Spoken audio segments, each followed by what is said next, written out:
malam. Malam. Perkenalkan, kami dari tim Nusantara Sehat untuk penugasan khusus, penugasan di Kalimantan Tengah, Kabupaten Kapuas, Kecamatan Mantangai. Jadi di sini ada kita bertiga, ada berbagai profesi. Dari ini Mas Ferry dari ATLM, Mbak Puji. Kesling. Oke, di sini kita sudah 6 bulan ya teman-teman. Jadi kita penempatan dari bulan 6 bulan kan? Sudah 6 bulan. Kemarin ya, berapa? Padahal baru tidak terasa. Terus kita datang bulan berapa di sini? Bulan 1 Januari. Januari. Dari Januari kita sudah ke sini. SK penempatannya 1 Februari. Jadi kita mulai bergelut di dunia permantangaian ini. Mulai dari 1 Februari. 1 Februari, oke. Mantangai atau Mantangai Ki? Kalau di Google Mantangai. Mantangai, bagaimana ya? Mantangai, iya. Mantangai. Jadi sebelum kita ke sini tuh teman-teman, kita sudah searching jarak dari kotanya berapa kilo. Google Map-nya, kadang Google Map-nya juga bohong, ya kan? Masalahnya yang kita lihat di Google Map itu, bro, Selalu mulus. bukan karena memang di jalur itu kan lewat Lamunti dulu, tapi ternyata pas kita kesini nyatanya kita di bawah sama sopir di jalan perusahaan sawit. Nah, Jadi kita bingung Lagi teman-teman. mau kita dibawa ke hutan ini ya, tahu? Jadi ini penempatan kita masing-masing, penempatan yang kedua. Nah, saya pertama dulu masih di NTT, di daerah saya sendiri, tapi kabupatennya beda, di Manggarai, kampungnya Veteran Peto itu. Iya. Terus Bang Ferry, penempatan pertama di mana? Dulu itu di kabupaten itu di kampung sendiri sebenarnya. Oh, kabupaten apa? Termasuk orang yang paling beruntung sebenarnya saya, bro. Saya di penempatan di kampung sendiri. Paling beruntung dalam hal? Kan Oh, di kabupaten kampung saya sendiri. Atau mungkin dapat cewek cantik di sana? Enggak. Oh, jelas ada. Aduh. Enggak salah sebenarnya. Seru nih. Betul. Tapi ya kan kalau di kampung sendiri baratnya kan secara kultural itu kan kita sudah tahu kan. Ya kalau Mantangai kan tentu kan berbeda. Ibaratnya kalau mungkin orang-orang yang tidak bisa beradaptasi misalnya kan, ya mungkin terjadi shock kultural. Iya. Sebenarnya. Ya, Jadi kita dituntut untuk beradaptasi dengan lingkungan. oh jelas Nusantara bro. Sehat itu harus begitu. Nah, bro. iya Nusantara Sehat memang harus begitu. Mau di hutan, Nah, di di hutan. rawa-rawa harus Jangan begitu juga. harus buka materi apa yang diajarin oleh Survivor. Tahan hidup ya gitu. bertahan hidup di tengah-tengah hutan. Nih bentar, kalian di kampung sendiri. Abang di kampung sendiri. Kampung sendiri lah. Kamu di mana? Payah kalian berdua. Aku dong cewek, Iya. tapi di Cimari Jawa Barat. Kan Bang. awalnya tim Oh kan. iya, aku tim lah. Aku kemarin kalian individu ya berdua. Individu. Oke, aku kemarin jadi teman-teman. Kemarin tuh aku alumni Nusantara Sehat tim maksudnya. Nah, Detailnya Nusantara Sehat itu seperti apa? Perbedaannya yang individu dengan yang tim Tim, itu ya, seperti apa? Nanti kita lanjut ke part Kapan waktu. 2-nya. Part Nanti dua. nonton part 2-nya ya. Oke, Ikuti jangan terus lupa. teman-teman. Kita sebenarnya berempat kan di sini. Oh iya. Berempat kita sebenarnya. Ada Sama yang Bang siapa satunya? Ilham. lupa namanya. Ilham. Tapi intinya hampir mirip namanya Puji. Wardana namanya. Wardana. Bukan Iya, Wardani kan? Wardana. Benar, kemarin kalau enggak ada yang kembar gitu berarti ya. Terus nih abang-abang nih, status dong, nanya dong, statusnya apa ya? Udah menikah, tunangan, atau jomblo mungkin? Mungkin dari Bang Ferry dulu. Oh, Bang Ferry deh, Ya, sama ini statusnya. ke saya dulu. Nih. Iya. Abang Ferry ini tuh di bawah sekali kan? Iya. Ya ampun. Umur bang, 10 umur dong, berapa dong? Kalau umur itu sebenarnya sih, Hanya angka ya, hanya number. umur saya masih muda sebenarnya bro. Tapi karena saya ini sering bergaul sama orang-orang tua, memang saya asik berteman dengan orang-orang tua dan bayi. Berarti pengalamannya itu yang penting ya. Plusnya itu kita dapat pengalaman, kalau kita berteman sama orang tua, karena kenapa? Mereka itu sudah apa ibaratnya, mungkin itu pikirannya sudah berbeda dengan orang-orang yang muda. Dia lebih kebijaksana, lebih jujur, dan pengalamannya betul kata bro, bahwa banyak pengalamannya. Kemudian dia lebih bijaksana, tidak punya ambisi kan, kepentingan. Iya. Kemudian yang kedua, saya suka berteman dengan bayi itu karena kenapa? Mereka itu orang yang asik, tidak punya beban, terus orang yang jujur. Begitu juga tadi dengan orang-orang lanjut usia. Dia itu kalau untuk mau berbohong itu kan terlalu sudah mau mati kok. Kalau yang saya dengar itu bayi itu salah satu, Ya. maaf teman-teman tadi agak sedikit iklan lah istilahnya. Lanjut umur belum, Bang Ferry tadi belum sebut tadi. Kayak bro ini penasaran sekali dengan Iya, saya penasaran. ini. Teman-teman di rumah juga penasaran. Wih. Soalnya umur saya bro masih muda ya, tetapi karena mungkin muka boros. Baru Ya. aku di sini. Oh, Muka muka borosnya. boros umur Tapi saya terjadi itu loh bro. Iya, Sekalipun yang seperti ini ya, saya ini bangga dengan seperti ini. Ya mungkin kalau bro umur sendiri berapa? Kalau saya 93, kelahiran 93, sekitar 28. 28. Ini 30 jangan-jangan nih. Oh tidak, masih 25 umur bro. Wih, 25. Kalau Puji Beda setahun doang kita bang. Lu 95 berarti ya? 95. Apa 96? 96. Tetap jadi yang bungsu loh. Kemarin aku di sana waktu awal back ya. Aku juga bungsu, sekarang aku jadi tetap jadi adik-adik bungsu kalian. Kita lanjut ke profesi dulu. Datang di sini sebagai apa? Datang di Mantanga ini, ya punya visi misinya apa? Visi misi jangan. Visi misi lah ngomong kasarnya. Iya. Punya tujuannya apa? Masuk ke Nusantara Sehat dan penempatannya di Mantanga ini apa sebenarnya? Kita mau tahu. Kalau Ya. saya sih sekarang kan profesi saya gizi. Jadi saya fokusnya di penanganan stunting. Stunting, penyakit yang tidak menular seperti PTM, itu penyakit tidak menular. Sekarang ini hanya ya posyandu lah, kegiatan rutin. Posyandu vitamin A bulan Februari sama Agustus. Berarti- Itu program nasional. Berarti jalan bro namanya kalau begitu. Untuk itu harus jalan. Jalan. Kondisi Berarti apapun jalan, harus jalan. Kalau profesi aku kesatuan lingkungan itu sebenarnya kita tuh satu kesatuan lah. Kita kalau kamu kan gizi, Gizi, stunting. saling bersinergi. Iya, stunting kalau Nggak ada casing, omong kosong. kosong. Berarti ya harus ngurusin namanya Air kesehatan bersih, lingkungan air kan. bersihnya. Air Mulai bersihnya, lingkungannya, CTPS-nya, ya, termasuk Apalagi kan. teman-teman di sini air bersihnya kurang sekali, akses air bersihnya kurang. Jadi kalau yang baru datang ke Mantangai atau Kalimantan, ya siap-siap aja terima mandi air kolom susu. Ya kolom susu ada di sini memang kolom susu coklat ya kan. Tidak juga seperti itu bro, karena kalau yang pakai ledeng atau sumur bor Iya, mungkin jarang. sebenarnya bagus. Tadi kan kesehatan lingkungan itu kan banyak PR-nya sebenarnya. Ya jujur saya sebagai profesi di luar kesehatan lingkungan, kalau saya melihat lingkungan beberapa ya setelah saya jalan selama di Mantanga ini, bahkan aduh saya ini kayak angkat tangan loh melihatnya. Itu tugas kita, itu tugasnya kesehatan lingkungan guys. Hmm. Harus. Ya. Tapi untuk bagaimana caranya untuk merubah pola masyarakat atau Merubahnya bagaimana? kalau pelan-pelan lah merubahnya. Kalau merubah total, setengah mati bro. Iya, Jadi- udah tugasan mereka. Program apa yang ibu mau atau Mbak Puji mau ini buat di masyarakat Mantangai? Apalagi ini kan penugasan kedua, berarti mungkin ada bisa diadaptasi, Pengembangan. ada diadopsi toh dari puskesmas sebelumnya.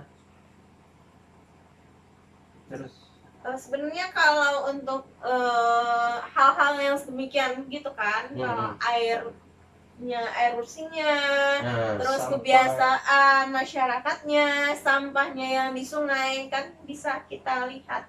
Kalau pasang naik itu sampahnya nanti ke tepi semua kan. Terus apa lagi ya, wah ini yang paling BABS-nya, buang air besar sembarangannya. Karena di sini ya setiap rumah mereka kan rata-rata di pinggir sungai. Nah, Jadi di sana mereka bikin yang itu langsung tempat apa sih namanya? Cemplung. Cemplung ya. cemplung. WC cemplung.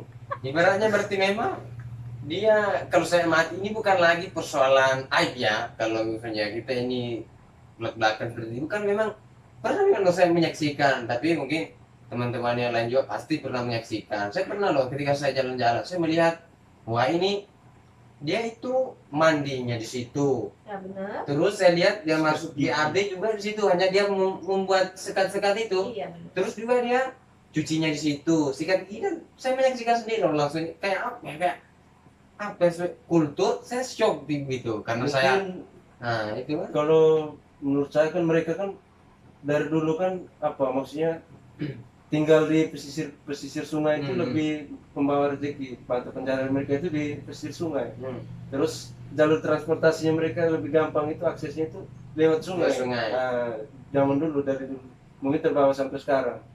Jadi kalau di daerah-daerah kita masing-masing kan lebih ke daratan. Jadi gampang pemerintah bangun seperti jamban, gampang kan? Iya. Kalau di situ bangun jamban di mana? Di Mogali ini, MCK. MCK-nya. Sebenarnya dari Caslim sendiri itu bisa lah. Itu gimana caranya bisanya itu? Agak sulit ya, kan? lingkungan. Itu namanya merubah kebiasaan itu nggak bisa dengan sehari, 2 hari, atau 2 tahun.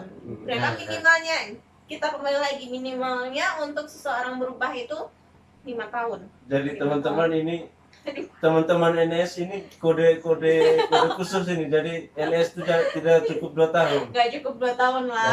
Jadi 5 tahun. 5 tahun pun presiden juga 5 tahun belum bisa. berubah. Apalagi 2 tahun kan. Berarti ya ini menjadi PR buat PR. bapak-bapak yang duduk di Iya. atas Padahal sana. kita dapat perwakilan nanti untuk pertemuan ini, apa namanya kalau tim itu? Rakor. Rakor. Siapa tahu dengan kita begini kan bisa bisa suarakan ke sana, karena sekarang kan media kita pertemuan kita terbatas. Jadi Ya, COVID kan. Jadi Mm-mm. komunikasinya virtual bro. Untuk semuanya masalah di mana-mana yang di mana pun kemarin di Cimari, puskesmasnya aku rindu sekali Cimari aku itu. Di sana gimana kegiatannya? Kegiatannya Cimari kemarin kabupaten apa? Kabupaten Garut, Garut. Jawa Barat. Jawa loh. Barat, Jawa Barat. Wih, keren ya penempatan Jawa Itu Barat. satu-satunya tim lah di awal itu yang dapat Jawa Barat, Tapi bayangkan. ternyata kok saya pikir itu dulu daerah Jawa itu sudah terpencil. Nyatanya ada, dan aku itu waktu aku masuk sana itu dengan wilayahnya sangat terpencil gitu lah. Jadi kalau di Cimari itu karena pegunungan, mereka Nah. juga ada sih pegunungan dan apa sih namanya, perbukitan sama Bukit. dengan sungai juga ada. Mereka masih sama sih. Di mana-mana kayaknya kita NS nih ditempatkan di tempat-tempat yang Iya, seperti itu harus- kan. harus Iya, begitu. Ya, begitu. Biar NS-nya terasa. Kalau Tetapi- NS di kota ya bukan NS. itu. Benar. Tapi ini menarik lagi sebenarnya. Saya kan kemarin itu ya sama di pegunungan juga sebenarnya penugasan. Nah, tadi kan kalau kita berbicara tentang sungai, bro, Ya, mengatakan sungai. sungai bahwa memang hidupnya memang sudah seperti itu ibaratnya dari nenek moyang mereka, karena sumber hidupnya mungkin di air. Lebih gampang Mungkin di kalau air. mau mencuci beras ya mungkin di air, mau masak kan, mau mandi kan, memang dulu seperti itu. Tetapi kalau di pegunungan itu jangan salah. Kalau di gunung itu, di AB itu susah juga karena tidak airnya bermasalah, itu tidak ada air biasanya, itu biasa permasalahannya. Jadi kesehatan lingkungan itu gimana itu?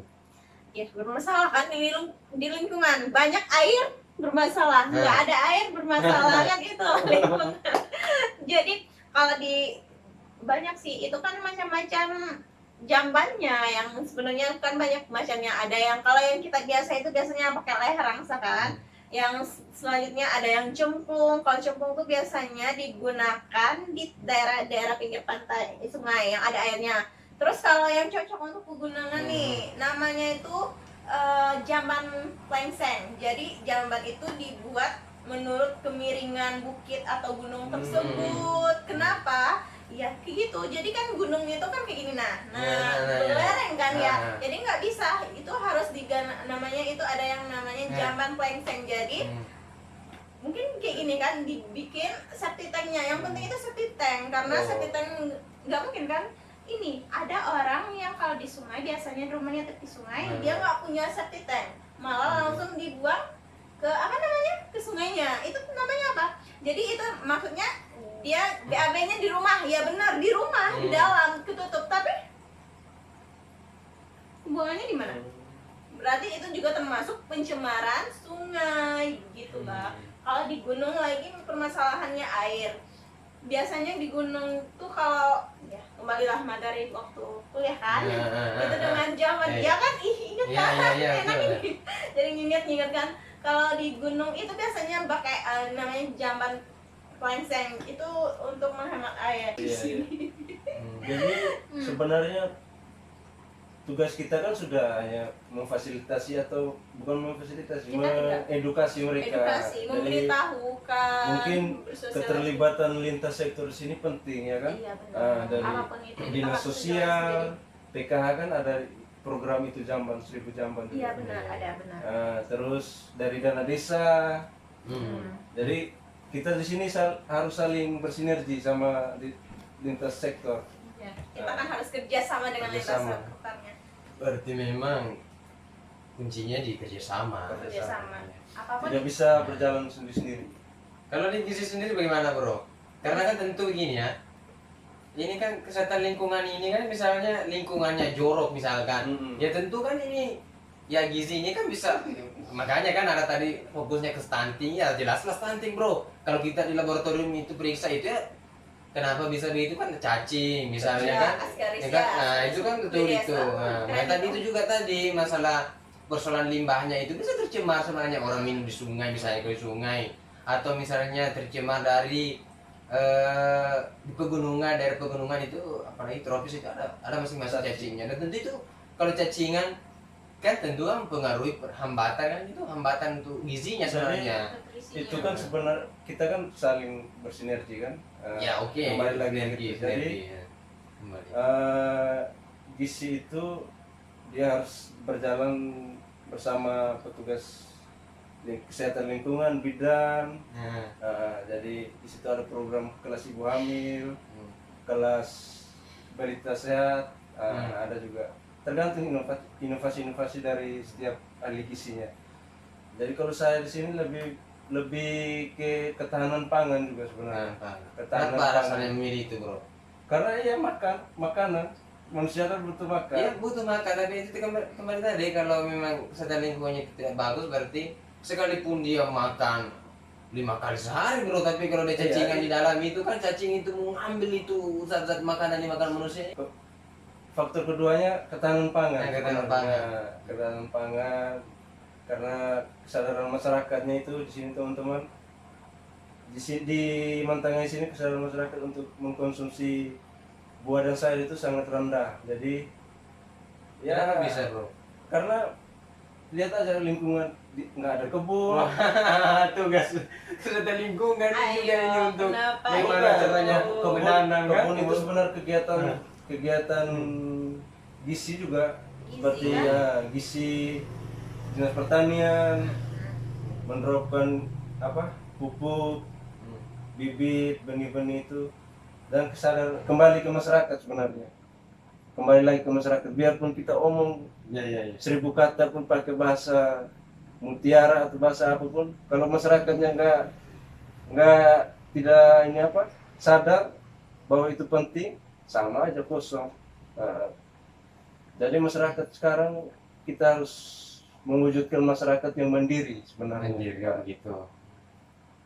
Berarti memang ya sekalipun kita ini petugas kesehatan sudah berkuar-kuar edukasi, berbagai program yang kita lakukan per tahun, misalnya kita anggarkan juga bahkan puluhan juta kan misalnya bantuan operasional kesehatan kan, edukasi ini, tapi ya kalau memang kesadaran masyarakat ya bro ya, sesuai kesadaran masyarakat itu tidak ada, atau misalnya lintas sektor sinergi itu tidak ada, berarti ya itu adalah hambatan besar ya. Faktor ekonomi juga masyarakat. Stunting itu faktor ekonomi juga. Ya faktor ekonomi itu yang menjadi salah satu faktor penting juga sebenarnya. Jadi gimana ya kita Solusinya ngomong? bro, Solusi. karena ini kan ada masalah, kita sudah paham masalahnya. Berarti kalau menurut dari bro, apa solusinya kira-kira seperti itu? Sudah edukasi, misalnya ya, masyarakat tidak mendengar. Mm-mm. Misalnya, apa ada loh inovasi ini kan, kita ini kalau kita ini berbicara mengenai tuntutan kinerja Pascankes ya, kan memang itu ada kita di inovasinya apa, dituntut itu ini. Bagaimana caranya? Ada masalah, tapi solusinya kalau kira-kira menurut bro. Solusinya menurut saya sih kembali ke pemerintah juga sebenarnya. Pemerintah.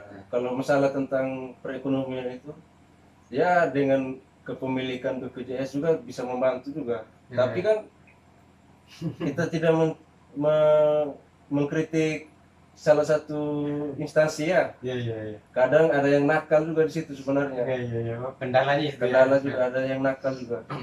Ada tangan-tangan nakal juga di situ. Ya. Jadi kalau menurut saya BPJS itu harus turun tangan dan melihat melihat situasi lapangan sebenarnya. BPJS. Sebenarnya pemerintah itu sudah bagus sekali menyiapkan semua fasilitas, mulai dari pendidikan, Nah, kesehatan, dengan jaminan kesehatannya BPJS, kesehatan nasional. terus apa lagi? Sosial, PKH ada juga. PKH juga tidak tahu, saya belum pernah ketemu ya yang nakal-nakal belum. Bro kan sudah pelatihan itu yang namanya swab Antigen. antigen. Terus sekarang mau pulang, saya juga mau pulang ke Flores nih bro. Apa itu? Butuh lagi PCR-nya. Nah. Kira-kira berlakunya sampai kapan itu? Maksudnya dalam masa apa? Mikro nih apa? PPKM mikro. Dari tanggal, saya baca dari tanggal 1 sampai tanggal 20 Juli ya. Ya kalau menurut daerahnya begitu sih. Terus itu bagaimana? Diperpanjang atau nanti lihat lagi angkanya ya? Pasti. Kalau bro yang persoalan menanyakan begitu ya, mana gue tahu bro. Perpanjangan yang itu tugas kita sebagai ahli laboratorium itu bro, sesuai dengan tupoksi itu ya ada pasien atau yang pasien mau di swab ya kita swab secara profesional. Iya, maksudnya sepengetahuan bro kan mungkin dilihat dari kalau kita turun atau meningkat PPKM mikro ini diperpanjang atau gimana? Wow, kalian Atau begitu. sesuai dengan vaksinasinya juga. Menurut bro aja, dan dulu lari ke yang lain. Oh, ini sudah mengarah kebijakan ini sebenarnya Iya, kalau bro. seperti ini. Ini kalau saya baca bro dari apa ya? Dari saya ikuti ya dari Menteri Kesehatan. Budi ya. Dia itu mengatakan begini ketika ditanya kapan pandemi ini berakhir, dia tidak mau prediksi. Dia itu yang saya tangkap dari beliau itu dia itu hanya fokus bagaimana dia bekerja secara maksimal mensukseskan vaksinasi ini sampai targetnya itu kalau bisa diselesaikan, itu bukan juga bisa selesai juga sih karena melihat situasi ini saja kita ini sudah berjalan setengah tahun ya untuk mensukseskan vaksinasi COVID ini, tapi kan nyatanya masih banyak hambatan ya sebenarnya. Dan saya melihat beliau itu ketika dia diwawancara ya, dia itu fokus untuk bekerja sampai misalnya ke targetnya itu kalau bisa menyelesaikan target vaksinasi itu 70-80% lah sebelum masuk 2022. Karena kenapa? Pandemi kalau untuk berbicara kebijakan, kalau saya baca suksesnya vaksinasi ini mempengaruhi sebenarnya dari kebijakan-kebijakan, arah kebijakan pemerintah dari sesuai dengan menyampaikan Menteri Kesehatan. Karena kenapa? Memang kalau capaian vaksin kita ini rendah, misalnya masih di bawah 50% atau 70%, karena ini herd immunity yang kita mau bentuk ini sebenarnya. Karena kenapa? Kita melihat berkiblat ke negara lain seperti di Eropa atau yang Singapura, yang lainnya Singapura kan.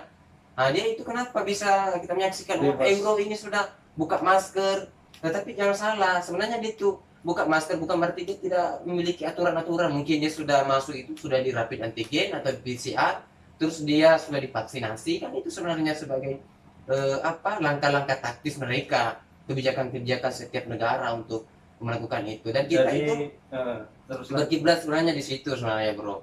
Jadi kalau mungkin ini kalau masyarakat ya, kalau menurut saya itu harus vaksin. Kalau masih masyarakat masih undur, masih tidak mau vaksin, maka ya bisa dipastikan, kalau saya prediksi saya bisa 2022 ini masih masalah ini, masih kita di pandemi ini berputar-putar ini kan, itu bro kalau ini ya toh. Jadi intinya kita di sini menghimbau ke teman-teman di rumah, lansia tahap 1 sudah pelayanan publik untuk vaksinasi sudah Mulai sebenarnya Sudah, kalau ya. pelayanan publik, guru. sekarang itu Terus umum, itu sudah sekarang mulai tahap dibuka. 3, tahap 3-nya umum. Jadi teman-teman bisa gratis sebenarnya. Gratis datang ke puskesmas atau di desa-desa kan ada programnya nanti vaksinasi. Jadi kalau mau bebas vaksin, maksudnya bebas masker atau bebas mau jalan-jalan ya harus vaksin. Dan itu sudah aman ya. Iya. Jadi teman-teman kalau vaksin itu sudah aman sekali di uji klinis. Kita tahu bersama kalau presiden kita kan yang pertama kali disuntik di Indonesia kan presiden kita Pak Joko Widodo. Kita tepuk tangan untuk Pak Joko Widodo. Jadi kalau menurut ini ahlinya nih, bisa dikatakan ahli lah karena di bidangnya. Kalau sudah divaksin itu berarti kita bebas prokes atau gimana, bro? Mau bro ya, seluruh kayak ahli ya. Ahli itu kalau ahli laboratorium ya saya ahli. Ya, Ahli saya berani ya, laboratorium ahli ya. laboratorium ya gini kan. Kalau tapi karena ini sering membaca toh, sering membaca. Kami juga pelajari itu mengenai imunologi kan, imunologi. Ya teman-teman sekalian, sekalipun sebenarnya sudah vaksin, andai kata nih sebenarnya tadi kembali lagi kan ke andai kata sudah terbentuk herd immunity kan, ibaratnya pertahanan tubuh dalam kelompok gitu kan, sebenarnya ya seperti itu di Eropa itu sebenarnya sudah bisa buka masker, tetapi karena belum, makanya pemerintah atau apa petugas kesehatan menganjurkan setelah divaksin tetap lakukan protokol kesehatan karena kenapa? Ya mungkin sesama kita yang seperti ini sudah buka masker kan? Kenapa kira-kira? Kan kita sudah divaksin sampai tahap kedua, ibaratnya sudah terbentuk herd immunity, tapi dalam lingkungan kita ini. Tetapi kalau kita keluar, ada keluarga kita yang belum divaksin kan, itu membahayakan mereka kan. Nah itu bro.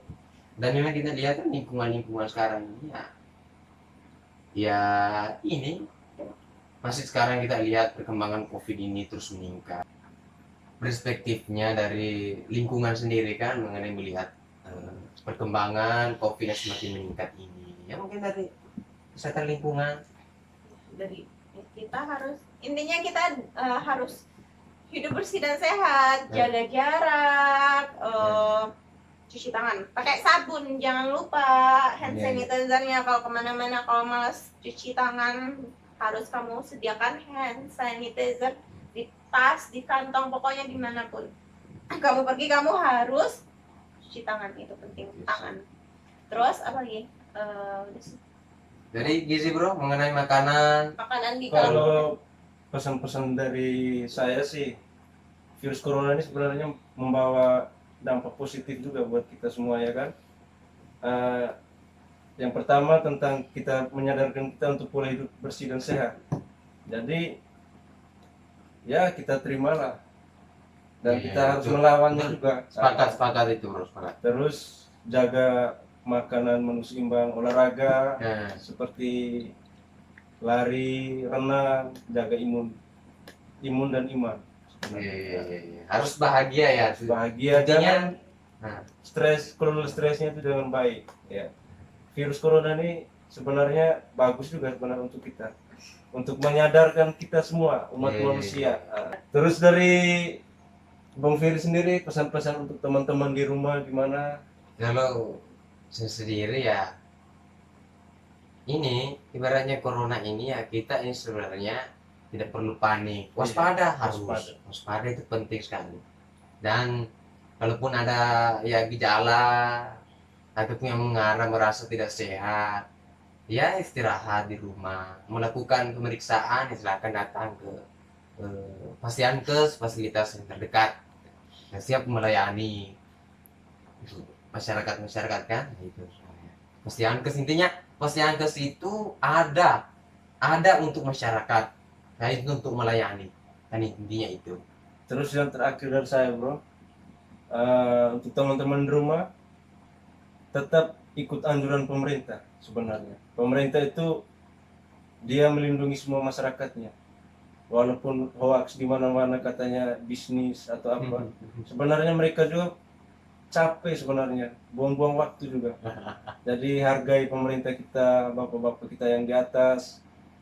Jadi teman-teman, kita harus sadar kesehatan apalagi di masa COVID ini.